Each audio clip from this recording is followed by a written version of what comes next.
So why do we even need a chickenpox vaccination? Didn't we all have to get that when we were little and we're just fine? Have you ever heard this from someone of my generation?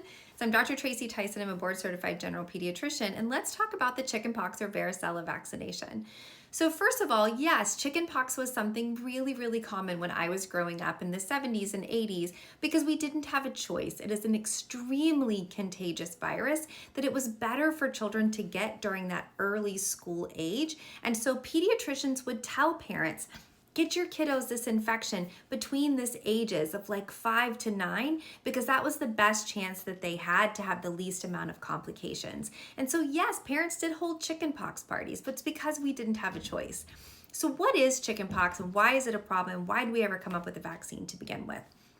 So first of all, chickenpox is a viral infection that is part of the herpes-like viruses, and it caused fever and a certain kind of rash that had these little blisters to it. They were extremely itchy, and the complications were skin infections, pneumonia, encephalitis, dehydration, and overwhelming sepsis in people who had immunocompromised.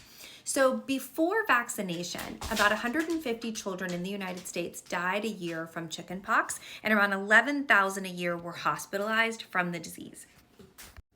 But there was also a large burden on families because chickenpox was an illness that is so airborne that it's extremely contagious, and children had to stay home until the very last blister had crusted over, which could be upwards of 2 weeks. So when families had chickenpox, it was best if they all got it over at one time because children would miss a ton of time from school, from work. It was a really big deal in communities. So another thing that happened is that chickenpox cost around $1.1 billion per year to our healthcare system, which is a big cost, right? So those 3 reasons why we develop a vaccination for something is the morbidity. What kind of diseases does it carry? Number 2, what is the mortality on a population? Does anyone die from it, and can we prevent it? And number 3, what is its cost on a healthcare system, and is it worth the cost of developing the vaccination, implementing it, and continuing it year to year? So chickenpox met all of those criteria because of those things. It started in 1995 in the United States, initially with one vaccination, and we quickly learned that in order to get 95% protection, we needed a booster as well. So children typically in the United States get it at a year to 15 months of age, and a booster between the ages of 4 and 6, which conveys 95% protection from chickenpox.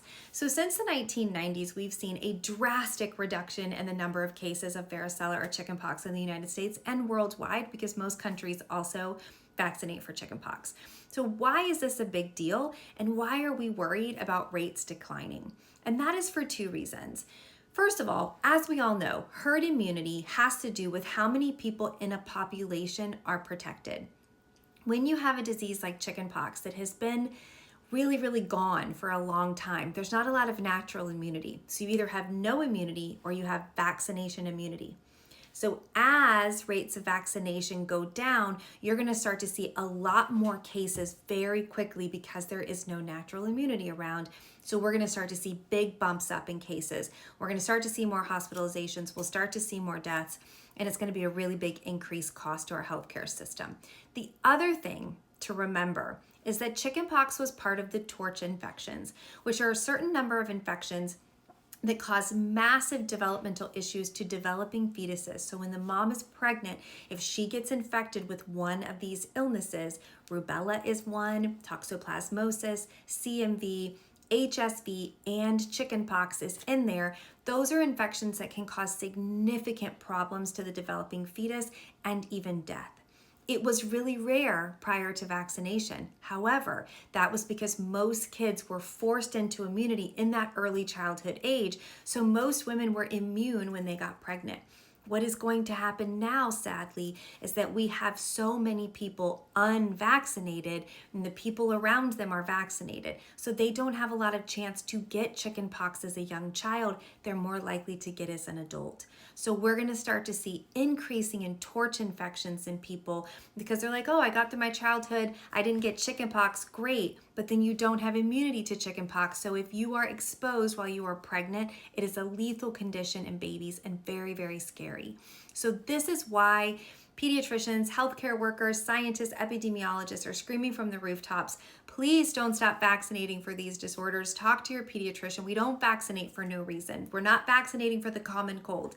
We are vaccinating for things that there is a reason for. It saves us lives, complications, time off of work, healthcare dollars, and stopping mid-track can actually increase the risk of other disorders associated from the infection itself. So please talk to your healthcare provider, ask their opinion. Don't just say we don't need it, it's not necessary, because this family today did not know any of these things, and they didn't know and they didn't ask. So please talk to us. We are here for you. We want to answer these questions for you, and hopefully we can slow down the risk of these infections going back up before it's too late. Take care.